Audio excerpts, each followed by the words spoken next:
안녕하세요. 관계연구소 커넥터입니다.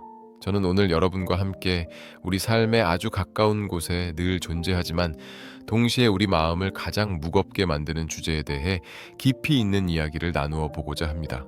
바로 뒷담화에 대한 이야기입니다. 여러분 혹시 이런 경험 없으신가요?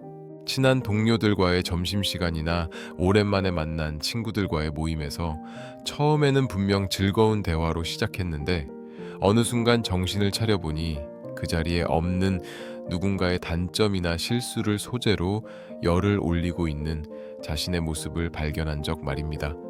그 순간에는 왠지 모를 유대감이 느껴지고 대화가 끊이지 않아 즐거운 것 같지만 막상 집으로 돌아오는 길에 마음 한구석이 찝찝하고 공허해졌던 그 기분. 혹은 반대로 내가 없는 곳에서 누군가 나를 소재로 입에 담지 못할 이야기들을 주고받았다는 사실을 알게 되었을 때 느꼈던 그 날카로운 배신감과 무력감 말입니다. 왜 사람들은 멈추지 못할까요? 왜 우리는 때때로 타인의 불행이나 실수를 나의 안주거리로 삼게 되는 것일까요? 오늘 저는 인간의 내면을 관찰하는 날카로운 시선으로 이 고질적인 심리의 민낯을 낱낱이 파헤쳐 보려 합니다. 당신이 나쁜 사람이라서 그런 것도, 당신이 부족해서 그런 것도 아닙니다.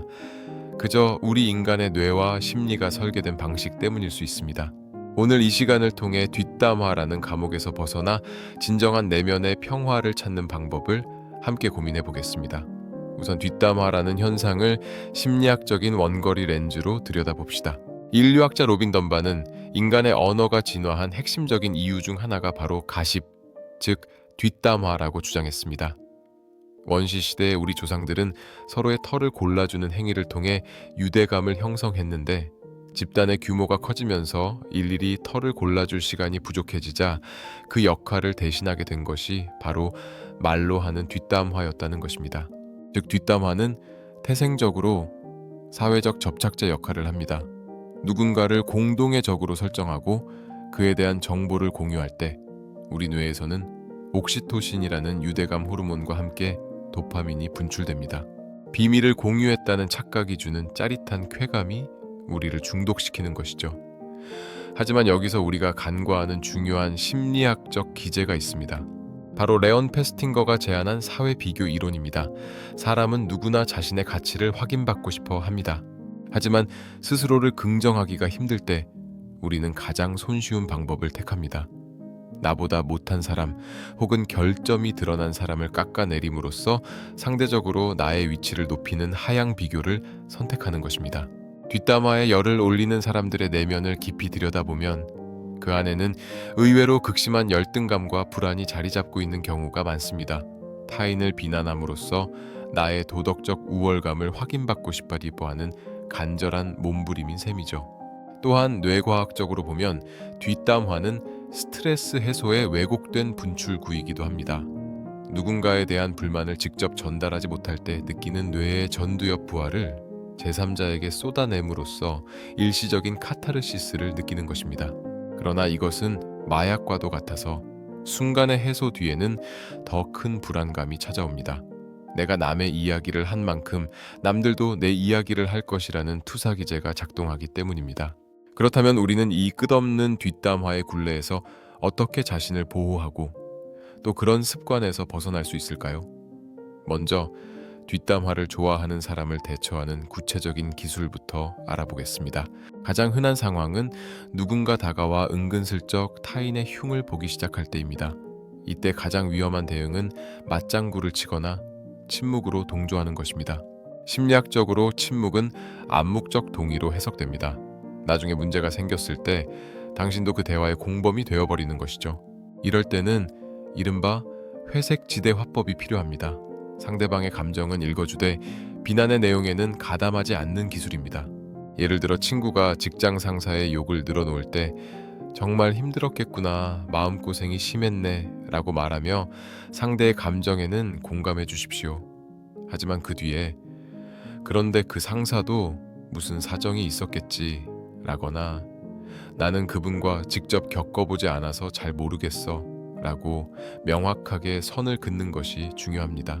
만약 상대가 더 집요하게 동조를 구한다면 화제를 전환하는 브릿지 문장을 사용해 보세요. 아, 그 일은 정말 속상했겠다. 그런데 아까 주문한 커피는 입에 맞아? 같은 방식입니다. 대화의 무게 중심을 타인의 삶에서 현재 우리의 공간으로 옮겨오는 것입니다. 조금 더 단호한 대처가 필요한 상황이라면 샌드위치 대화법을 추천합니다. 상대의 말문을 막지 않으면서도 나의 가치관을 전달하는 방법입니다. 네가 그 사람 때문에 스트레스 받는 건 충분히 이해해. 하지만 나는 우리가 만났을 때 우리 둘의 즐거운 이야기를 더 많이 하고 싶어. 남 이야기를 하면 나중에 마음이 좀 안 좋더라고. 라고 말하는 것입니다. 이는 상대를 비난하는 것이 아니라 나의 불편한 감정을 전달하는 아이 메시지 기법입니다. 이렇게 명확하게 선을 긋는 행동은 초기에는 관계를 서먹하게 만들 수 있지만 장기적으로는 당신을 함부로 대할 수 없는 성숙한 인격체로 각인시키는 효과가 있습니다. 뒷담화를 즐기는 사람들은 보통 반응이 즉각적이고 강한 사람을 먹잇감으로 삼습니다. 당신이 중립적이고 단단한 태도를 유지한다면 그들은 곧 당신을 재미없는 상대로 분류하고 떠나갈 것입니다. 그것은 관계의 단절이 아니라 불필요한 감정 쓰레기통 역할을 그만두는 건강한 독립입니다. 이제는 시선을 돌려 우리 자신을 점검해 볼 차례입니다. 만약 내가 습관적으로 타인의 이야기를 하게 된다면 그것은 내 영혼이 보내는 구조 신호일 수 있습니다. 나는 지금 내 삶에 만족하지 못해. 나는 지금 누군가에게 인정받고 싶어 라는 갈증의 표현인 것이죠. 뒷담화를 멈추는 가장 강력한 심리학적 방법은 자기 연민과 자존감의 회복입니다. 남을 깎아내려 나를 높이는 방식이 아니라 나의 있는 그대로를 수용하는 연습이 필요합니다. 하루를 마무리하며 남의 실수를 떠올리기보다 오늘 내가 잘한 일 3가지를 적어보십시오. 타인에 대한 비난이 입 밖으로 나오려 할 때 3초만 멈추고 자문해보세요. 이 말이 정말 나에게 도움이 되는가? 이 말을 통해 내가 얻고 싶은 것은 무엇인가? 대부분의 경우 우리가 얻고 싶은 것은 비난 그 자체가 아니라 연결감입니다. 그렇다면 비난 대신 나의 취약함을 드러내는 진솔한 대화를 시도해보는 것은 어떨까요? 요즘 내가 이런 고민이 있어서 조금 예민한 것 같아 라고 나의 상태를 고백할 때 뒷담화가 주는 가짜 유대감과는 비교할 수 없는 진짜 위로와 연결이 시작됩니다. 결론적으로 말씀드리고 싶습니다. 뒷담화를 하는 사람도 그 대화에 휩쓸리는 사람도 사실은 모두가 연결을 갈구하는 외로운 존재들일 뿐입니다. 누군가를 비난함으로써 얻는 짧은 쾌감은 마치 바닷물을 마시는 것과 같아서 갈증을 해소해주기는커녕 우리 영혼을 더 메마르게 합니다. 당신이 타인의 이야기에 동조하지 않는다고 해서 사회성이 부족한 것이 아닙니다. 오히려 당신은 자신의 에너지를 소중하게 쓸 줄 아는 지혜로운 사람입니다.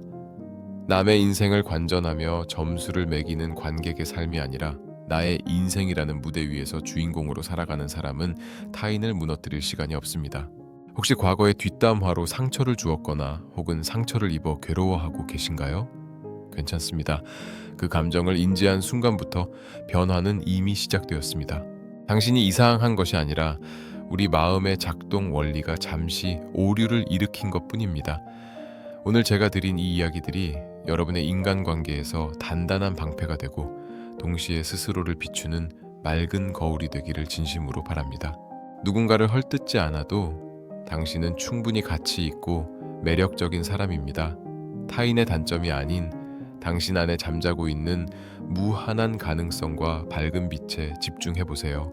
그 빛이 환해질수록 당신 주변의 어두운 뒷담화들은 자연스럽게 힘을 잃고 사라질 것입니다.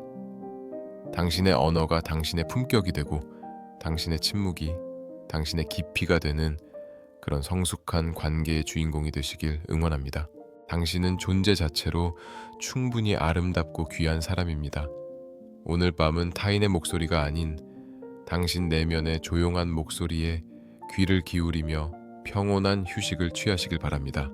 관계연구소 커넥터는 언제나 당신의 마음 건강과 행복한 관계를 위해 이곳에서 기다리고 있겠습니다. 구독, 좋아요도 부탁드립니다. 긴 이야기 들어주셔서 감사합니다.